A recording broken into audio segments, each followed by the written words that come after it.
Hello बच्चों, अब हम लोग कार्बोहाइड्रेट्स में आगे बढ़ते हैं। अभी तक हम लोगों ने एनोमर्स तक कवर कर लिया है। एक बार इसको रिवाइज करते हैं।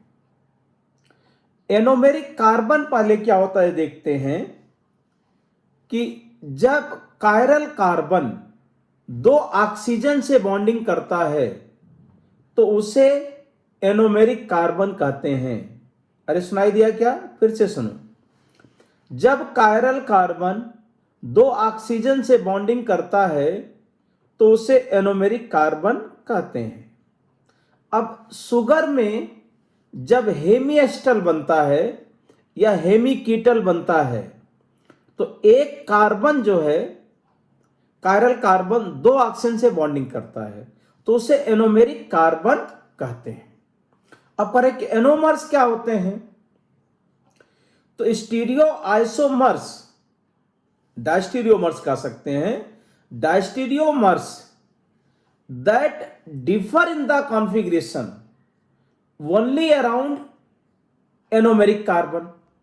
अब एनोमेरिक कार्बन मैंने आपको बता दिया। Diastereomers that differ in the configuration only around anomeric carbon are known as anomers. अब एग्जाम्पल हम लोगों ने पढ़ा था अभी फिर देखते हैं।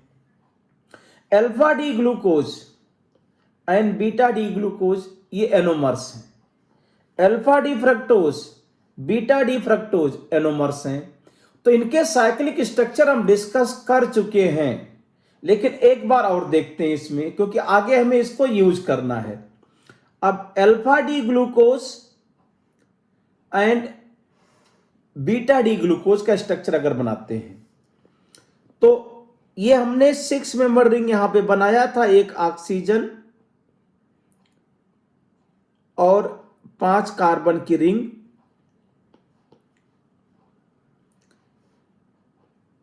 ऑक्सीजन आइटम और 5 कार्बन। पहले आप ऐसा रिंग बना लोगे इसमें। अब देखिए, ये first carbon, second carbon, third and fourth and fifth carbon numbering कर देते हैं। ये first carbon, second carbon, third, 4 and 5। तो पांचवें कार्बन पे CH2OH को ऊपर रखेंगे और हाइड्रोजन नीचे। अब एनोमेरिक कार्बन जो बना ग्लूकोज का, इसमें 5 कायरल कार्बन है। अब ये ऐसे एक और स्केलेटन बना लेते हैं यहां पे।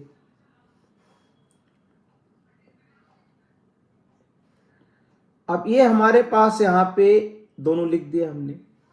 अब अगर हमें करें कि अल्फा डी ग्लूकोज बनाइए तो अल्फा डी ग्लूकोज में फर्स्ट कायरल कार्बन पे OH below the plane, second पे OH below the plane, third पे OH above the plane, fourth पे OH बिलो द प्लेन। ऐसा आ जाएगा इसमें। ये हो गया अल्फा डी ग्लूकोज। अरे याद आया भाई, इस तरह से इसको बनाते हैं अल्फा डी ग्लूकोज। और बीटा डी ग्लूकोज में क्या कर देंगे? केवल फर्स्ट कार्बन पे OH को अबव द प्लेन लिख देंगे, बाकी सब वही रखेंगे। सेकंड पे OH, थर्ड पे OH above the plane, fourth पे OH बिलो द प्लेन। ये हो गया beta D glucose. Beta D glucose. तो alpha D glucose and beta D glucose का स्ट्रक्चर हम लोग इस तरह से याद कर लेते हैं। ये आपको पूरा रटा होना चाहिए कि 5 कार्बन और एक ऑक्सीजन की पहले रिंग बनाएंगे, 5 कायरल कार्बन होंगे और उसमें first chiral, second, third, fourth, पांचवें पे CH2OH ऊपर रखेंगे, हाइड्रोजन नीचे। इसके बाद में हम यहां पे इसका स्ट्रक्चर बना देंगे। इसी तरीके से alpha D fructose, beta D fructose का भी साइक्लिक स्ट्रक्चर बना लेते हैं। तो इसके लिए हम 5 मेंबर रिंग बनाते हैं। पहले एक ऑक्सीजन, 4 कार्बन, एक ऑक्सीजन, 4 कार्बन। यहां पे नंबरिंग इस तरह से करेंगे, second carbon, third carbon, 4 and 5। पांचवें कार्बन पे CH2OH ऊपर है और हाइड्रोजन नीचे। अब जो सेकंड कायरल कार्बन यहां पे है, इसमें अगर OH बिलो द प्लेन है और CH2OH ऊपर है तो ये अल्फा डी फ्रक्टोज हो जाएगा। अरे भाई पहले पढ़ा हुआ, केवल रिवीजन कर रहे हैं। और ये थर्ड कार्बन पे OH above the plane, hydrogen below the. Fourth पे OH बिलो द प्लेन, ये हो गया अल्फा डी फ्रक्टोज। इसी तरीके से अगर हमें बीटा डी फ्रक्टोज बनाना है तो केवल सेकंड कार्बन पे चेंज करेंगे। सेकंड कार्बन पे चेंज करने के लिए यहां पे हम लोग लिख देते हैं, सेकंड कार्बन पे OH को अबव द प्लेन कर देते हैं, OH अबव द प्लेन और CH2OH बिलो द प्लेन। तो सेकंड कायरल कार्बन पे कॉन्फ़िगरेशन चेंज हो जाएगा। तो इसको बोलेंगे beta D fructose. Beta D fructose, यहां पे क्या लिख दिया, बीटा। अब हम लोगों ने यहां तक alpha D glucose, beta D glucose, alpha D fructose, beta D fructose ये रिवाइज कर लिया। अब आगे करते हैं हम लोग। देखिए, reducing sugar and non reducing sugar, इसको हम लोगों को समझना है कि रिड्यूसिंग शुगर क्या होता है और नॉन रिड्यूसिंग शुगर। तो हम लोग आगे ये पढ़ चुके हैं, शुगर का मतलब मोनोसैकेराइड्स एंड ओलिगोसैकेराइड्स, ये शुगर होते हैं। और नॉन शुगर का मतलब पॉलीसैकेराइड्स। पॉलीसैकेराइड्स को क्या बोलेंगे, नॉन शुगर।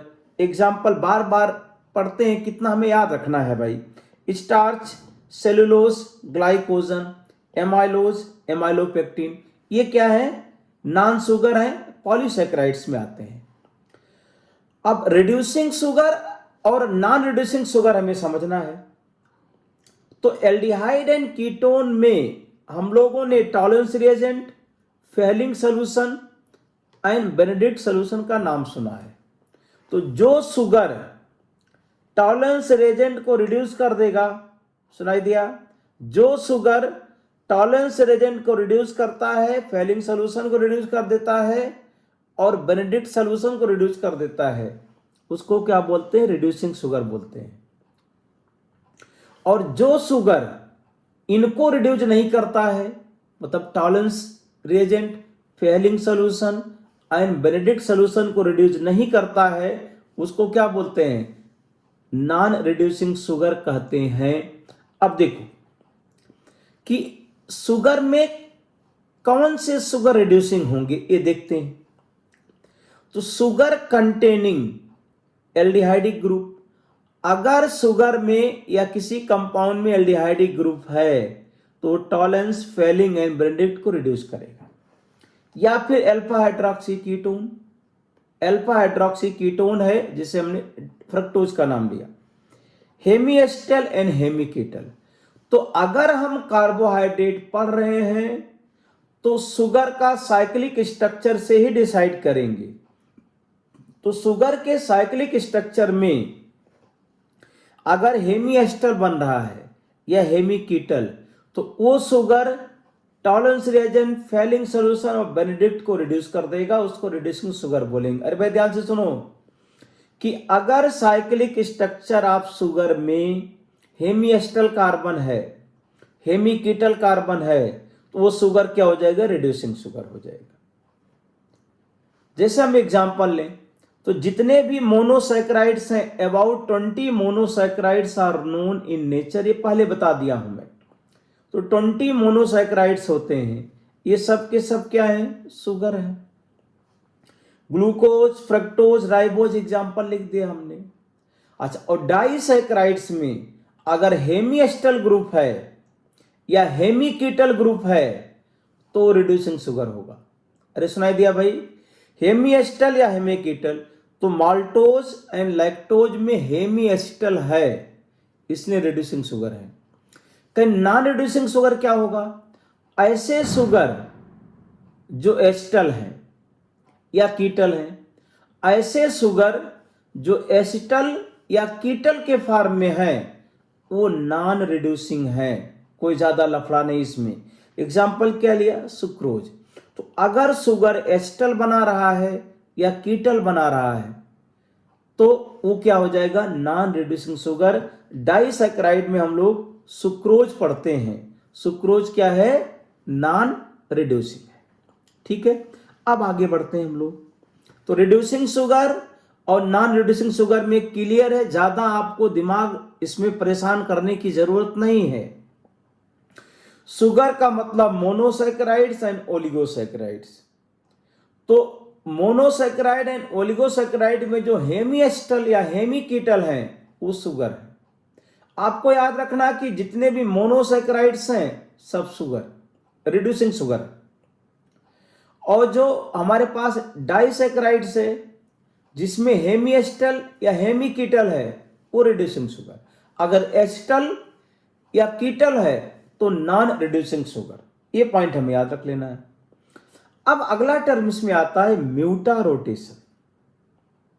हम लोगों ने स्टीरियो केमिस्ट्री में ऑप्टिकल आइसोमरिज्म पढ़ा था और उसमें ऑप्टिकली एक्टिव कंपाउंड का मतलब ये होता है जो कंपाउंड प्लेन पोलराइज लाइट को क्लॉकवाइज या एंटी क्लॉकवाइज रोटेट कर देता है उसको क्या बोलते हैं, ऑप्टिकली एक्टिव कंपाउंड कहा जाता है। अरे भाई याद आया सभी को, जो कंपाउंड प्लेन पोलराइज लाइट को क्लॉकवाइज या एंटी क्लॉकवाइज रोटेट करता है उसको क्या बोलते हैं हम, ऑप्टिकली एक्टिव कंपाउंड कहते थे। तो कार्बोहाइड्रेट्स में भी कायरल कार्बन है, ये ऑप्टिकली एक्टिव कंपाउंड होते हैं। तो जैसे हमारे पास रिड्यूसिंग शुगर है तो अगर हम कहें कि alpha D glucose and beta D glucose, इनका स्ट्रक्चर अभी हम लोगों ने पढ़ा। डी ग्लूकोज के 2 साइक्लिक स्ट्रक्चर हैं। तो अल्फा डी ग्लूकोज का स्पेसिफिक रोटेशन कितना होता है, 112 डिग्री। अल्फा डी ग्लूकोज का स्पेसिफिक रोटेशन कितना है, 112 डिग्री है। और बीटा डी ग्लूकोज का स्पेसिफिक रोटेशन 19.2 डिग्री होता है। अरे इतना सुनाई दिया सभी को।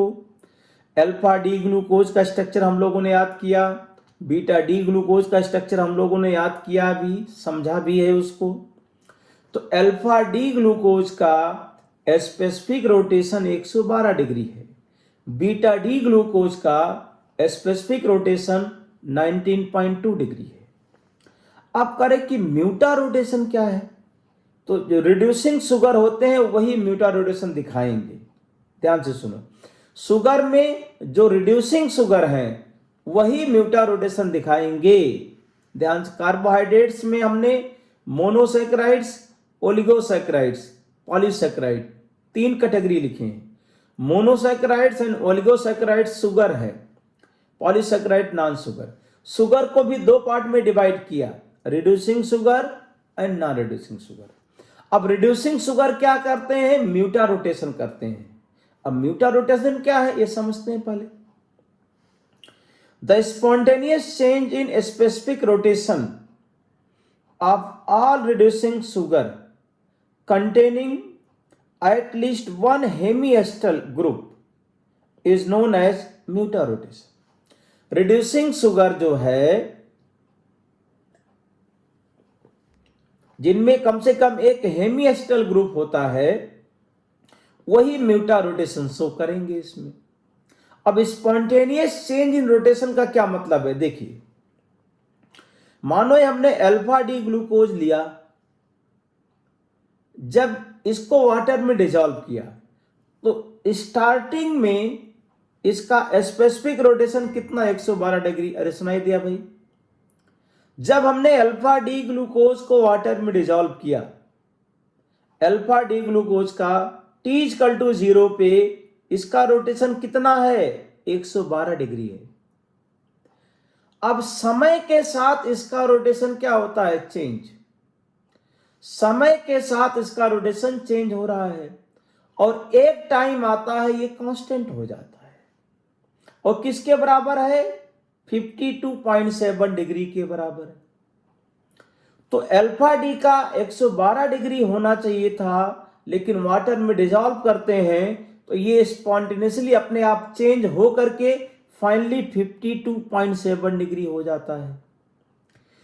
इसी तरीके से अगर हम बीटा डी ग्लूकोज को वाटर में डिजॉल्व करें तो बीटा डी ग्लूकोज का स्पेसिफिक रोटेशन कितना होता है, 19.2 डिग्री स्टार्टिंग में, और इसमें भी चेंज होता है, ये इंक्रीज करता है, इंक्रीज करके फाइनली कितना हो जाता है, 52.7 डिग्री हो जाता है। तो अल्फा डी को जब हमने वाटर में डिजॉल्व किया तो इसका स्पेसिफिक रोटेशन 112 से डिक्रीज करके 52 डिग्री हो गया, 52.7। और बीटा डी को जब डिजॉल्व किया वाटर में तो 19.2 से इंक्रीज करके 52.7 हो गया। तो इसमें कह रहे हैं कि ये स्पॉन्टेनियसली चेंज हो रहा है, तो इसी को बोला जाता है, इसी प्रॉपर्टी को बोला जाता है mutarotation. The spontaneous change in specific rotation of reducing sugar containing at least one hemiacetal या हेमीकेटल कार्बन, तो इसको बोला जाता है म्यूटा रोटेशन। अब यहां पे हुआ क्या देखते हैं।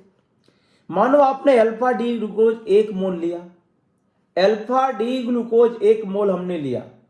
अब alpha D glucose spontaneously beta D में जाएगा, मतलब ये हम कहना चाह रहे हैं कि अगर हमने अल्फा डी ग्लूकोज को वाटर में डिजॉल्व किया तो ये बीटा डी में कन्वर्ट होगा, और इक्विलिब्रियम कंडीशन पे कुछ अल्फा रहेगा कुछ बीटा। इसी तरीके से अगर हमने बीटा डी ग्लूकोज को वाटर में डिजॉल्व किया तो वो भी अल्फा डी में कन्वर्ट होगा, और इक्विलिब्रियम कंडीशन पे कुछ पार्ट अल्फा रहेगा और कुछ पार्ट बीटा। तो म्यूटा रोटेशन में होता क्या है कि जो कंपाउंड है उसके अगर 2 साइक्लिक फॉर्म है तो दोनों इक्विलिब्रियम में एग्जिस्ट करते हैं एक्वस सॉल्यूशन के अंदर। अब मानो अल्फा डी ग्लूकोज 1 मोल है और बीटा डी ग्लूकोज T=0 पे 0 है। समय के साथ ये x मोल डिकम्पोज कर गया, x मोल क्या हो गया, बीटा डी में कन्वर्ट हो गया। तो अल्फा डी कितना बचा, 1 - x, बीटा डी कितना बना, x। अरे भाई ठीक है। अब ये जो इक्विलिब्रियम कंडीशन पे अल्फा डी कितना, 1 - x है, बीटा डी x मोल है। अब स्पेसिफिक रोटेशन एट इक्विलिब्रियम 52.7 है, मतलब नेट रोटेशन इन दोनों के रोटेशन को ऐड करेंगे तो n1 alpha 1 plus n2 alpha 2 divide by n1 plus n2, मतलब मिक्सचर में 2 ऑप्टिकली एक्टिव कंपाउंड है, alpha D glucose and beta D glucose. Alpha D glucose के मोल कितने, n1 है, 1 - x लिखा यहाँ पे। अल्फा डी ग्लूकोज का स्पेसिफिक रोटेशन 112 डिग्री होता है, 112 लिख दिया यहाँ पे। बीटा डी ग्लूकोज कितना मोल बना, यहाँ n2 की जगह पे x लिख देंगे, x मोल बना। और बीटा डी ग्लूकोज का स्पेसिफिक रोटेशन 19.2 डिग्री होता है, 19.2 लिख दिया। और total number of moles at equilibrium 1 - x plus x, तो ये क्या नेट रोटेशन बताएगा, कितना आ गया 52.7। अरे भाई दिखाई दिया। इसको जब सॉल्व किया तो x की वैल्यू कितना आ गया, 0.74, मतलब इक्विलिब्रियम कंडीशन पे 64% बीटा डी ग्लूकोज बनेगा और 36% अल्फा डी ग्लूकोज बचेगा, और इन दोनों का मिला करके रोटेशन कितना आता है, 52.7। अरे भाई म्यूटा रोटेशन का मीनिंग समझ में आ गया क्या, रिड्यूसिंग शुगर ही म्यूटा रोटेशन शो करेंगे। लेकिन इसमें होता क्या है, जब किसी एक फार्म को हम ऐड करते हैं तो दूसरे फार्म में भी कन्वर्ट होता है, इक्विलिब्रियम पे दोनों रहते हैं, इसीलिए कहा जाता है spontaneous change in specific rotation of reducing sugar containing hemiacetal और hemiketal group is known as mutarotation. तो जो रिड्यूसिंग शुगर हैं वही म्यूटा रोटेशन शो करेंगे। अब रिड्यूसिंग शुगर कौन थे, मोनोसेक्राइड सभी, ग्लूकोज, फ्रक्टोज, राइबोज, राइमनोज, ये सब लिख दें। डाइसैकेराइड्स में अगर हेमी एस्टर फॉर्म में हेमी कीटल है तो ये रिड्यूसिंग शुगर बनेंगे, म्यूटारोटेशन शो करेंगे, तो माल्टोज एंड लैक्टोज। आप सिंपली याद रखेंगे जो हमारे पास रिड्यूसिंग शुगर है वो म्यूटारोटेशन शो करेंगे इसमें, और रिड्यूसिंग नॉन रिड्यूसिंग शुगर हमने पहले बता दिया। अब आगे बढ़ते हैं हम लोग। डाइसैकेराइड्स अगर एस्टर फॉर्म में है तो म्यूटारोटेशन नहीं शो करेगा, मतलब सुक्रोज म्यूटारोटेशन नहीं शो करेगा। अब हम लोग डाइसैकेराइड्स में 3 डाइसैकेराइड्स हमारे सिलेबस में है, उसको हम लोग यहां पे स्ट्रक्चर देखते हैं, उसको पढ़ते हैं। अरे भाई ध्यान से सुनिए, इसमें डाइसैकेराइड्स हम लोग 3 पढ़ेंगे यहां पे, सुक्रोज, माल्टोज एंड लैक्टोज। ये 3 डाइसैकेराइड्स अपने सिलेबस के अंदर हैं। सबसे पहले सुक्रोज की बात करते हैं। तो सुक्रोज का जो मॉलिक्यूलर फार्मूला है C12H22O11, ये मॉलिक्यूलर फार्मूला। जितनी इंफॉर्मेशन हमें याद रखनी है उतना मैं लिखा हूं नोट्स में। It gives alpha D glucose and beta D fructose on hydrolysis. मतलब आपको याद रखना सुक्रोज के बारे में इतनी इंफॉर्मेशन आपके पास स्टोर होनी चाहिए, तब आप एग्जाम में जाएंगे कंफर्टेबल महसूस करेंगे। आप इतना पॉइंट्स आपको याद होना चाहिए। अगर आप 12th बोर्ड की स्टडी कर रहे हैं तो नोट्स आप बताइए, हमारे लेक्चर के साथ बनाइए, आप इसमें आप भी लिखिए, तब आपको मेमोराइज होगा। जेई नेट या फिर आप जेई की प्रिपरेशन कर रहे हैं या नीट की प्रिपरेशन, तो थॉरोली बात को सुनिए, उसके बाद न्यूमेरिकल सॉल्व कीजिए इसमें, और इंपॉर्टेंट पॉइंट्स को आप भी लिखिए। It gives alpha D glucose and beta D fructose on hydrolysis. मतलब ये नीट में क्वेश्चन पूछा गया है इसमें कि सुक्रोज के हाइड्रोलिसिस से क्या बनता है, alpha D glucose and beta D fructose. Glucose and fructose कम से कम इतना याद रहना चाहिए। तो it gives alpha D glucose and beta D fructose on hydrolysis. तीसरा पॉइंट, स्ट्रक्चर की बात कर लें तो अल्फा डी ग्लूकोज का स्ट्रक्चर हम लोगों ने अभी पढ़ा, और बीटा डी फ्रक्टोज का स्ट्रक्चर हम लोगों ने पढ़ा। अगर हम यहां पे देखिए आपके सामने, इसमें थोड़ा सा चेंज कर देते हैं कि अगर हम यहां पे ये OH रख दें और यहां पे OH, तो ये कंपाउंड जो बना ये अल्फा डी ग्लूकोज है, और ये कंपाउंड बीटा डी फ्रक्टोज है। अब इनमें से ये हेमी एस्टर है, ये हेमी कीटल है, अच्छी तरह से याद होना चाहिए। ये हेमी एस्टर है, ये हेमी कीटल है। अगर हम यहां से वाटर को निकाल दें, अब ये क्या बन जाएगा, एसिटल, और ये भी क्या बन जाएगा, कीटल। एल्डिहाइड कीटोन को फिर से रिवाइज कीजिए। जिस बच्चे को ये समझने में दिक्कत हो रही है वो रिवाइज करके अपने आप को स्ट्रांग करे कि पहले ये हेमी एस्टर है, हेमी एस्टर है, ये हेमी कीटल है। जब ये फर्स्ट कार्बन से OH और इसके सेकंड कार्बन से H निकल जाएगा तो दोनों क्या हो जाएंगे, एक एस्टर एक कीटल में कन्वर्ट हो जाएगा, और अल्फा डी ग्लूकोज ये बीटा डी फ्रक्टोज है। तो अब यहां पे हमारे पास बन जाएगा ये, यहां पे कंपाउंड जो बनेगा हमारे पास अल्फा बीटा ग्लाइकोसाइडिक लिंकेज यहां पे आ जाएगा, अल्फा बीटा ग्लाइकोसाइडिक लिंकेज। 1,2 लिखें या alpha beta glycosidic linkage. It is non reducing sugar. क्यों, क्योंकि ये लिंकेज क्या हो गया, एसिटल एंड कीटल। अरे भाई इतना इंफॉर्मेशन आपको याद होना चाहिए। सुक्रोज क्या है, नॉन रिड्यूसिंग शुगर है। ये क्या होता है, अल्फा बीटा ग्लाइकोसाइडिक लिंकेज या 1,2 ग्लाइकोसाइडिक लिंकेज है, नॉन रिड्यूसिंग शुगर है। Alpha D glucose beta D fructose मिलता है हाइड्रोलिसिस के बाद। तो करें कि सुक्रोज के बारे में इतना पता है, पूरी इंफॉर्मेशन आपके पास है, कुछ भी दिक्कत नहीं, एग्जाम में कहीं से पूछा जाए कर सकते हैं। अब करें कि माल्टोज क्या होता है। तो माल्टोज का फार्मूला वही है C12H22O11।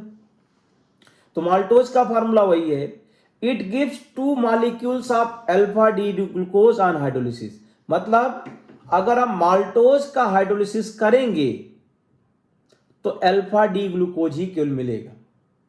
तो अल्फा डी ग्लूकोज, और यहां पे क्या लिखेंगे 1,4 ग्लाइकोसाइडिक लिंकेज, और ये रिड्यूसिंग शुगर।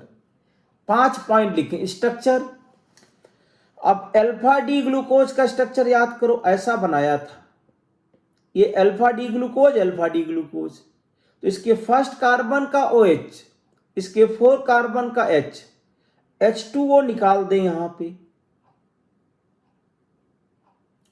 अगर यहां से हम H2O निकाल दें तो क्या बन जाएगा, ये एक बन जाएगा एस्टल और एक तो हेमिएस्टल ही रह गया। क्योंकि यहां पे हेमिएस्टल बचा रह गया, इसीलिए क्या है रिड्यूसिंग शुगर। ज्यादा नहीं समझना है तो आप याद रखो कि माल्टोज क्या है, रिड्यूसिंग शुगर है, हेमिएस्टल फॉर्म में है, और 1,4 ग्लाइकोसाइडिक लिंकेज। ये तो पक्का याद रखना पड़ेगा कि माल्टोज के हाइड्रोलिसिस से अल्फा डी ग्लूकोज बनता है। कैसी लिंकेज है, 1,4 ग्लाइकोसाइडिक लिंकेज, या अल्फा लिंकेज भी बोल सकते हैं यहां पे, अल्फा लिंकेज।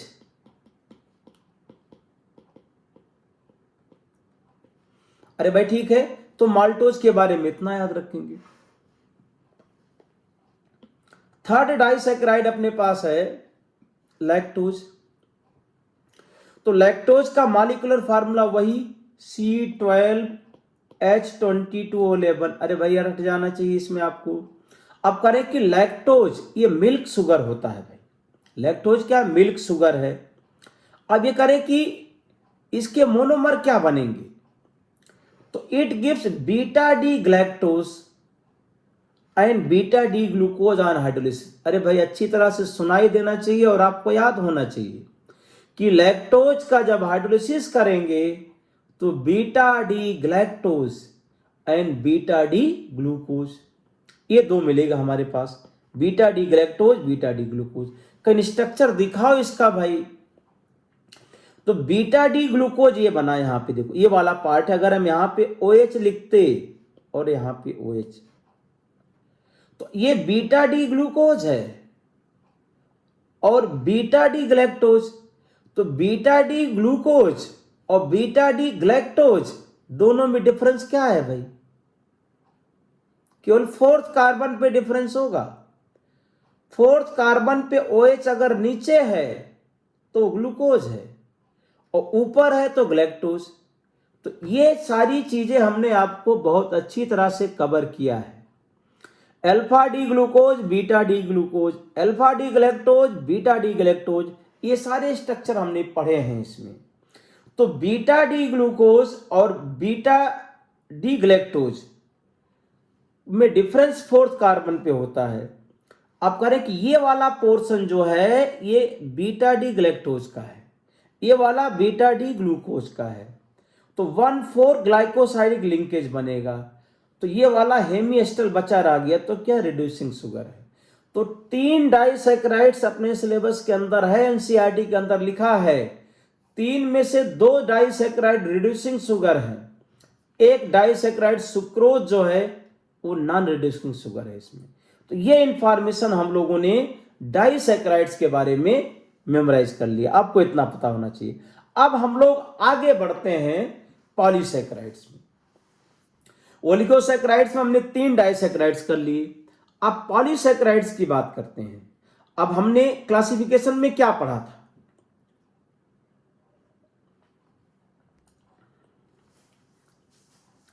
कि पॉलीसैकेराइड्स का मतलब ऐसा कार्बोहाइड्रेट्स जिसके हाइड्रोलिसिस से मोर देन 10 या लार्ज नंबर ऑफ मोनोसैकेराइड्स बनते हैं। याद करो भाई, मोर देन 10 या लार्ज नंबर ऑफ मोनोसैकेराइड्स मिलेंगे ऑन हाइड्रोलिसिस। अब कार्बोहाइड्रेट्स नेचर में सबसे इंपॉर्टेंट पॉइंट देखो, इसमें एनसीईआरटी में लिखा है कि नेचर के अंदर कार्बोहाइड्रेट्स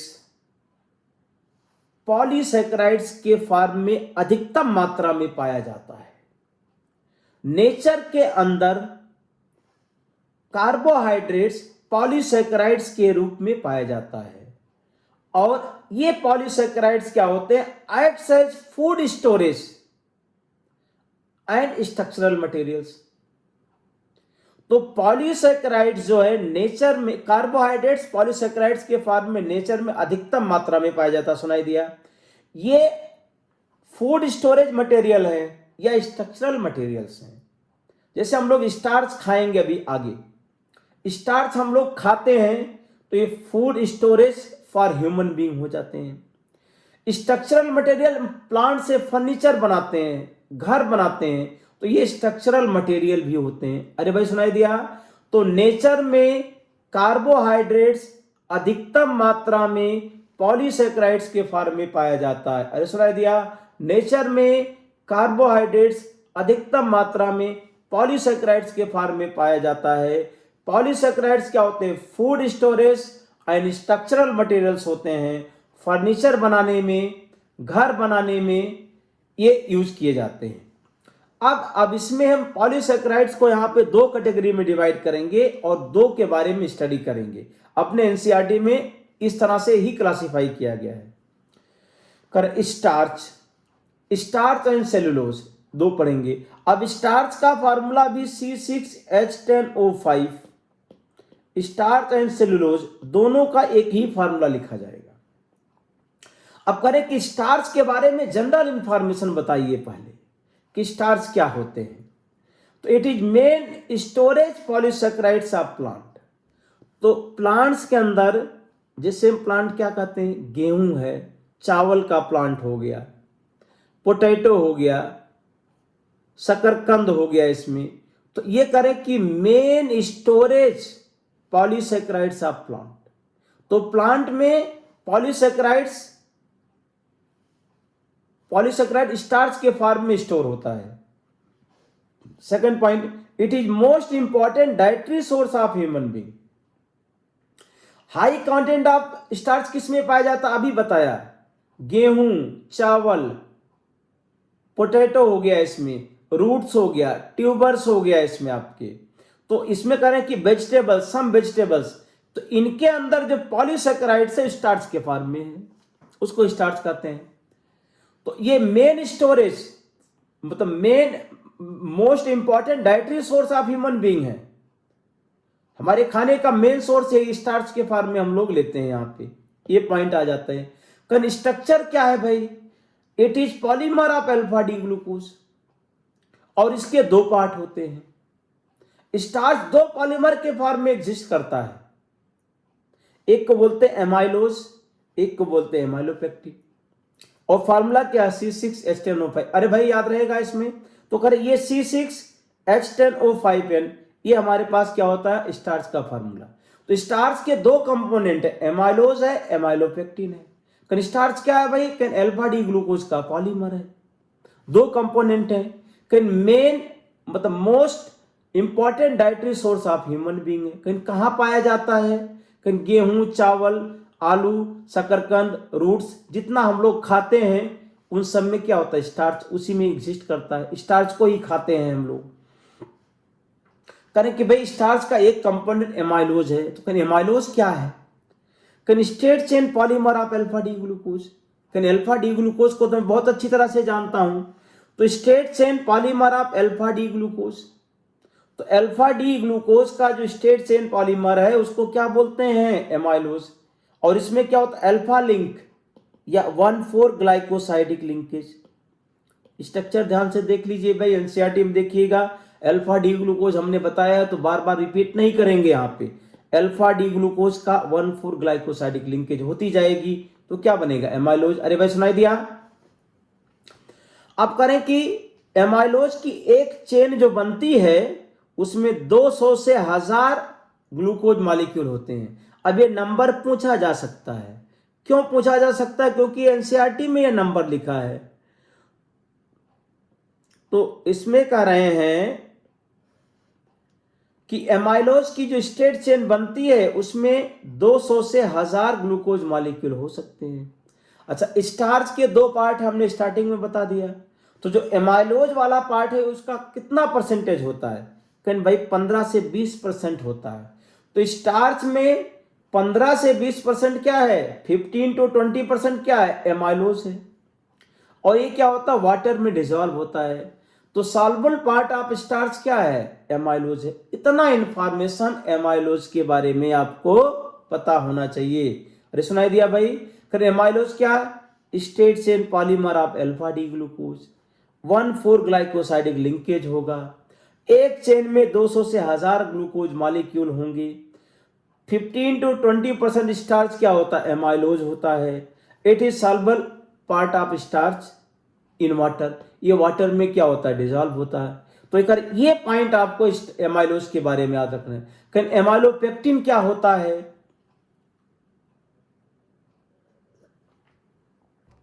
फिर एमाइलोपेक्टिन के बारे में बताइए। It is branch polymer of alpha D glucose. Structure board पे बना हुआ है, ये एनसीईआरटी का स्ट्रक्चर है। तो अगर हम ये वाला पार्ट हटा दें, ये वाला पार्ट, तो ये क्या बनेगा? एमाइलोज स्ट्रेट चेन हो जाएगा। तो इसमें कह रहे हैं कि अगर 1,6 लिंकेज भी हो गई तो ब्रांचिंग हो जाएगी इसमें। तो ये स्ट्रेट चेन क्या था? एमाइलोज। ब्रांचिंग हो गई, इस तरह से ब्रांचिंग हो जाएगी इसमें। तो ब्रांचिंग हो जाएगा तो क्या बन जाएगा? ये आपका एमाइलोपेक्टिन बन जाएगा। तो branch polymer of alpha D glucose, अरे सुनाई दिया? Amylose straight chain polymer of alpha D glucose, amylopectin branch polymer of alpha D glucose. इसमें 1,4 and 1,6 glycosidic linkage, 1,4 1,6 glycosidic linkage. 80 to 85%, मतलब स्टार्च के दो कंपोनेंट में से एमाइलोपेक्टिन कितने परसेंटेज है? 80 से 85, 80 to 85। It is insoluble part of starch. ये वाटर में क्या होता है? डिजॉल्व नहीं होता है। तो एमाइलोपेक्टिन के बारे में इतनी इंफॉर्मेशन आपको। Branch chain polymer of alpha D glucose, 1,4 1,6 दोनों टाइप के लिंकेज। 80 to 85% स्टार्च में क्या होता है? एमाइलोपेक्टिन होता है। ये इनसॉल्युबल इन वाटर। इतना इंफॉर्मेशन आपको एमाइलोपेक्टिन के बारे में पता होना चाहिए। अब आ जाता है सेलुलोज। तो सेलुलोज का फार्मूला भी वही है जो स्टार्च का हम लोगों ने लिखा था। अरे भाई सुनाई दिया? कहना अब सेलुलोज क्या होता है? तो देखो, दो पॉइंट आपको, एक पॉइंट यहां पे बोलने जा रहा हूं पहले। Most abundant carbohydrates in plant kingdom. Plant kingdom में सबसे अधिक पाए जाने वाले कंपाउंड को नाम क्या है? सब्सटेंस क्या है? सेलुलोज है। और लिविंग सिस्टम में सबसे अधिक पाए जाने वाले बायोमॉलिक्यूल्स को क्या बोलते हैं? प्रोटीन। आगे पढ़ेंगे, फिर से रिपीट कर रहे हैं। प्लांट किंगडम में सबसे अधिक मात्रा में पाए जाने वाले सब्सटेंस को सेलुलोज बोलते हैं, वो कार्बोहाइड्रेट है। और लिविंग सिस्टम में सबसे अधिक पाए जाने वाले बायोमॉलिक्यूल्स को प्रोटीन बोला जाता है। तो प्लांट किंगडम में सबसे अधिक। अच्छा, इसमें क्या होता है? बीटा लिंकेज है, मतलब it is straight chain polymer of beta D glucose. ध्यान से पढ़िए भाई, एनसीईआरटी की लाइन, ये पूछा जाएगा। तो सेलुलोज क्या है? तो आप कहोगे straight chain polymer of beta D glucose. Starch में हमने क्या लिखा था? Alpha D glucose. सेलुलोज में क्या होगा? बीटा डी ग्लूकोज का स्ट्रेट चेन पॉलीमर है। कहीं लिंकेज कैसी है भाई? कहीं 1,4 ग्लाइकोसाइडिक लिंकेज होगी या बीटा लिंक होगी सेलुलोज के अंदर। और it is insoluble in water, amorphous solid, molecular formula C6H10O5। तो हमने जो सेलुलोज के बारे में यहाँ पे जो पॉइंट्स लिखे हैं, इतना आपको पता होगा तो एनसीईआरटी के सारे पॉइंट आपको पता है इसमें, और एग्जाम के लिए आप पूरी तरह से रेडी रहेंगे इसमें। ये सारे पॉइंट्स नोट बनाकर लिखिए, आप इसको मेमोराइज कीजिए 2 बार 3 बार, एक बार पढ़िए, उसके बाद बिना देखे लिखिए। ये याद रहेगा, तभी आप एग्जाम में इसको यूज कर पाएंगे पॉइंट्स को। अब ये स्ट्रक्चर आपका सेलुलोज का है। Beta linkage, 1,4 glycosidic linkage, straight chain polymer of beta D glucose, ये सारे इंफॉर्मेशन आपको रटा होना चाहिए, कई कई बार पढ़ के इसको आप याद कीजिए। अब एक पॉलीसेकेराइड से ग्लाइकोजन, तो जैसे करें कि प्लांट है स्टार्च, तो स्टार्च में एमाइलोज एंड एमाइलोपेक्टिन है। एमाइलोपेक्टिन क्या है? एमाइलोपेक्टिन आपने लिखा ब्रांच चेन पॉलीमर है अल्फा डी ग्लूकोज का। अब करें ग्लाइकोजन क्या है? Carbohydrates stored in animal body as glycogen. तो एनिमल बॉडी में जो कार्बोहाइड्रेट स्टोर है वो किस फॉर्म में है? ग्लाइकोजन के फॉर्म में है। तो ग्लाइकोजन को क्या बोला जाता है? एनिमल स्टार्च भी बोला जाता है। It is animal starch. क्यों एनिमल स्टार्च बोला जाता है? क्योंकि इसका स्ट्रक्चर जो है सिमिलर टू एमाइलोपेक्टिन। इसका structure similar to amylopectin, amylopectin की तरह इसका स्ट्रक्चर होता है, इसीलिए इसको बोला जाता है सिमिलर टू एमाइलोपेक्टिन। तो ग्लाइकोजन का स्ट्रक्चर सिमिलर टू एमाइलोपेक्टिन। अगला point, it is highly branched polymer as compare to amylopectin.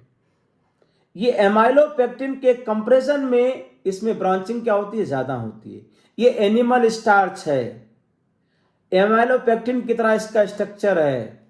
It is highly branched polymer as compare to amylopectin. तो ग्लाइकोजन के बारे में इतना अगर आपको पता है तो एग्जाम के क्वेश्चन आप कर ले जाएंगे, मुझे पूरा विश्वास है इसमें कि ग्लाइकोजन क्या है? एनिमल स्टार्च है।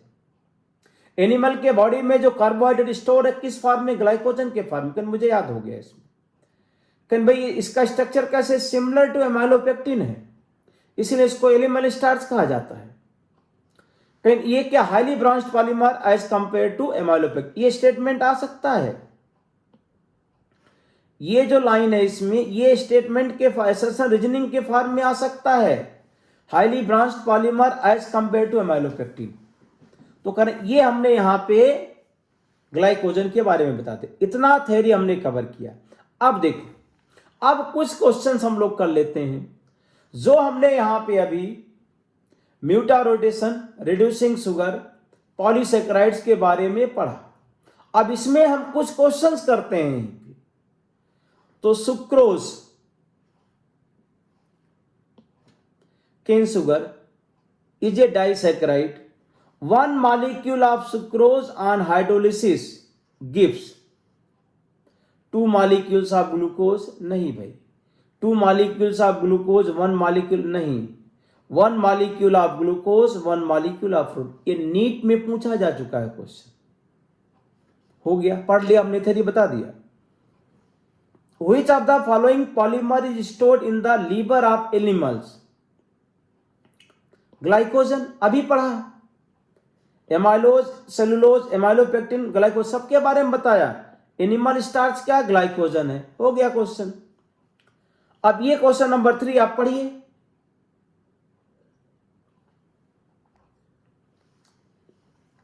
Structure of A disaccharide formed by glucose and fructose is given below.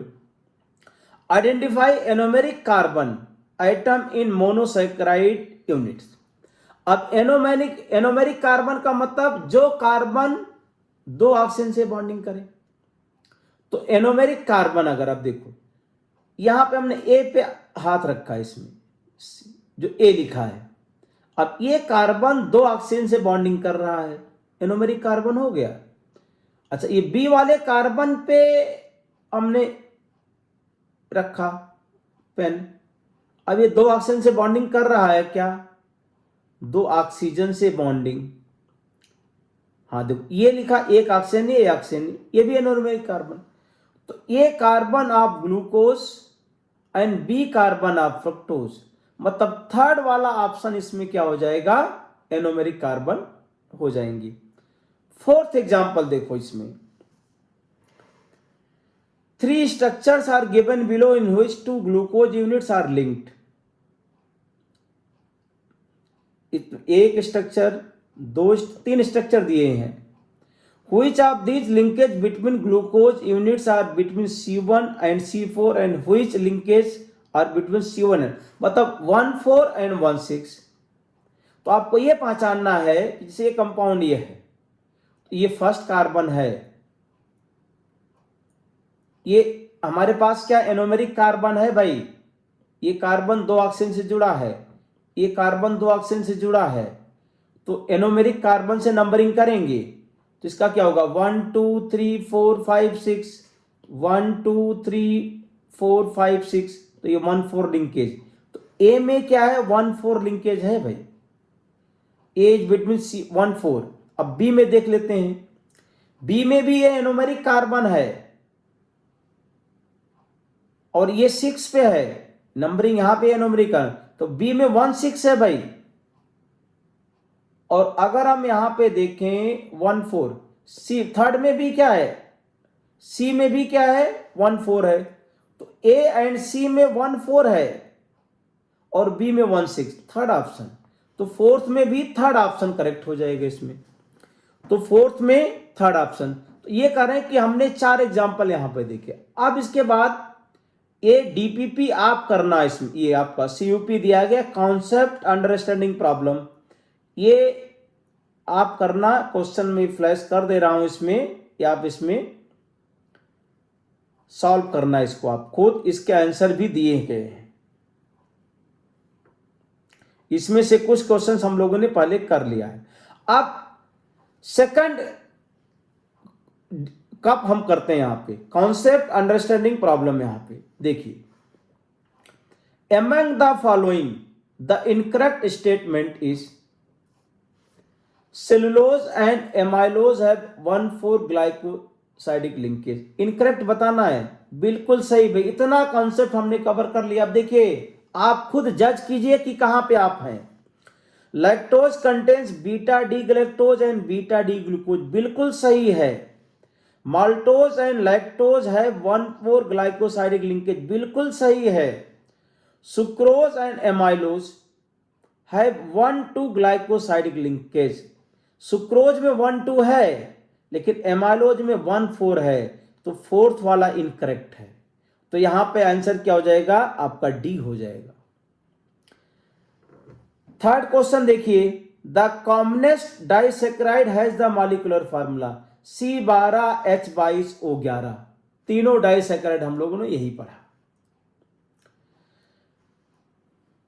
The term inverted sugar refers to an equimolar mixture of, inversion of cane sugar हम लोग पढ़ते हैं। तो शुगर के हाइड्रोलिसिस से क्या बनता है, D glucose and D fructose. तो इसमें inverted sugar refers to D glucose D fructose, second option हो गया। कर लिया भाई, हमने जो थ्योरी करा है उसके हिसाब से। Glycosidic linkage is an ester linkage, ether linkage, amide linkage, ester नहीं भाई, एसिटल लिंकेज या कीटल लिंकेज को ग्लाइकोसाइडिक लिंकेज कहते हैं। हमने डाइसैकेराइड्स में पढ़ा, एमाइलोज में भी पढ़ा, एमाइलोपेक्टिन में भी पढ़ा। Cellulose is the polymer of beta D glucose, third option. तो हमने जो थ्योरी कवर किया, अब कोई भी मॉड्यूल सॉल्व करो आप, सॉल्व होगा। Fructose and glucose can be differentiated by, देखो फ्रक्टोज एंड ग्लूकोज है, दोनों टॉलरेंस फेलिंग एंड बेंडिक्ट को रिड्यूस करते हैं। Br2 एंड वाटर, तो ग्लूकोज इसके साथ क्या ग्लूकोनिक एसिड बनाएगा, फ्रक्टोज नहीं बनाएगा, तो यहां पे डिफरेंशिएट हो जाएगा। ए रिएक्शन भी करा दिया है। क्वेश्चन नंबर 8 देखिए, what is incorrect about cellulose.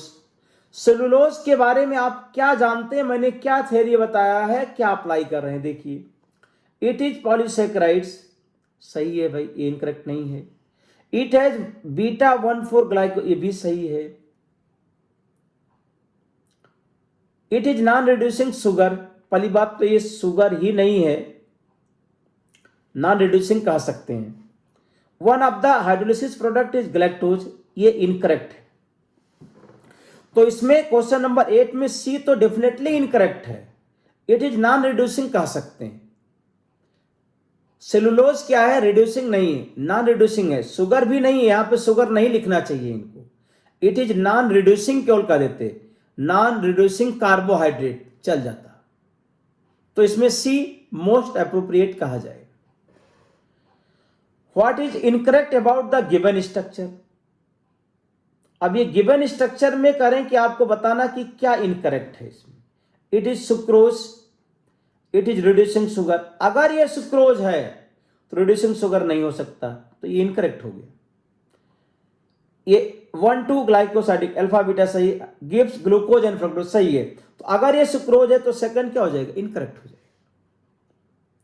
The following compound on hydrolysis will give. अब ये कंपाउंड आपको पहचानना है दोनों को।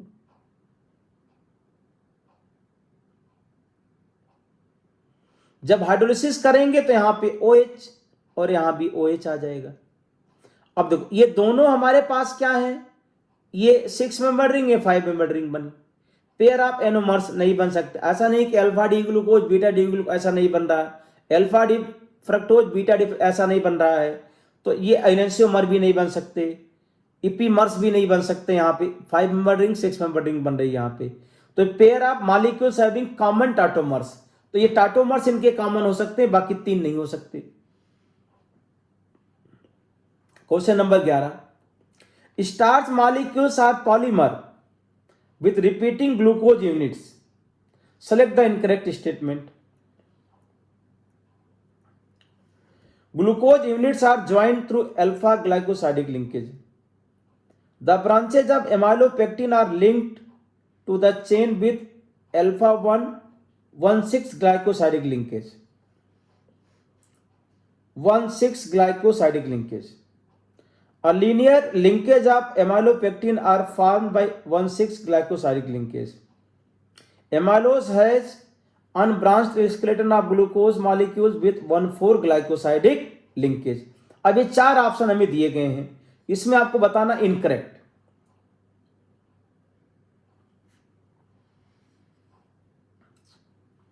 Glucose units are joint through alpha glycosidic linkage.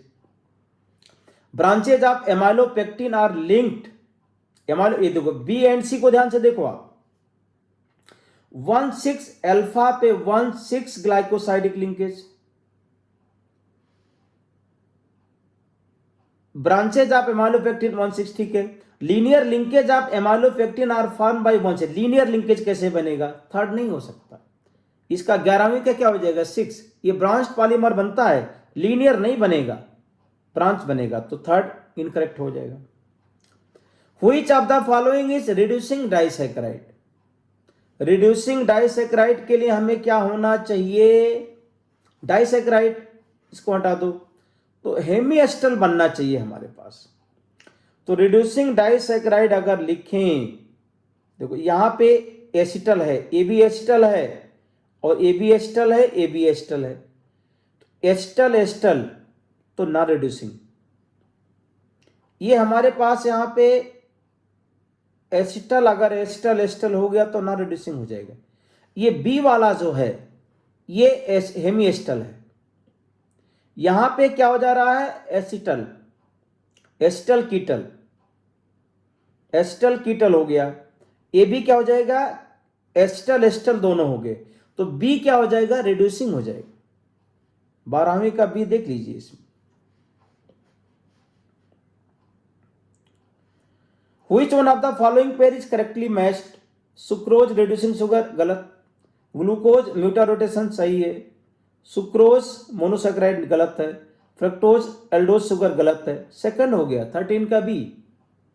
The correct statement about the following sugar X, X is non reducing sugar. अब कैसे पहचानेंगे कि ये नॉन रिड्यूसिंग है कि रिड्यूसिंग है, भाई देखो ये हमारे पास हेमीएस्टर कार्बन है और हेमीएस्टर अगर है तो रिड्यूसिंग शुगर है, तो X is non reducing sugar, ये गलत है, इसमें करेक्ट बताना है। X does not have hemiester, अरे भाई है hemiester. The glycosidic linkage of X is alpha glycosidic, the glycosidic linkage of X is beta glycosidic.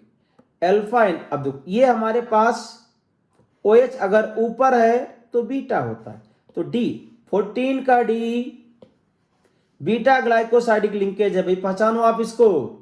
Alpha का मतलब होता OH नीचे होता, ये OH है और इसका तो ये बीटा ग्लाइकोसाइडिक लिंकेज होगा। 15 glycogen is branch chain polymer of alpha D glucose units in which chain is formed by 1,4 linkage, whereas branching occurs by the formation of 1,6 glycosidic linkage. Structure of glycogen is similar to amylopectin, ये करा दिया इसमें, ये structure, ये आपको answer यहां पे दिया गया है। तो हमने कार्बोहाइड्रेट्स वाले पार्ट में 3 लेक्चर में पूरा कवर कर लिया। इसमें कार्बोहाइड्रेट्स में हमने 3 लेक्चर में कवर किया। आप इसको लेक्चर को देखिए, इसके बाद में कोई भी मॉड्यूल से आप नीट के क्वेश्चन सॉल्व कीजिए, बोर्ड के क्वेश्चन सॉल्व कीजिए, डेफिनेटली सॉल्व होगा। पूरा नोट्स बनाइए, कहीं और बाहर से आपको देखने की जरूरत नहीं पड़ेगी थ्योरी, सिर्फ आप बोर्ड के पीवाई थ्योरी लेक्चर देखने के बाद PYQ अगर आपके पास है सॉल्व कीजिए, पूरा कार्बोहाइड्रेट सॉल्व होगा, चाहे वो नीट का PYQ हो चाहे बोर्ड का PYQ हो। और JEE PYQ के लिए आपको और कोशिश करने की जरूरत होगी। Thank you.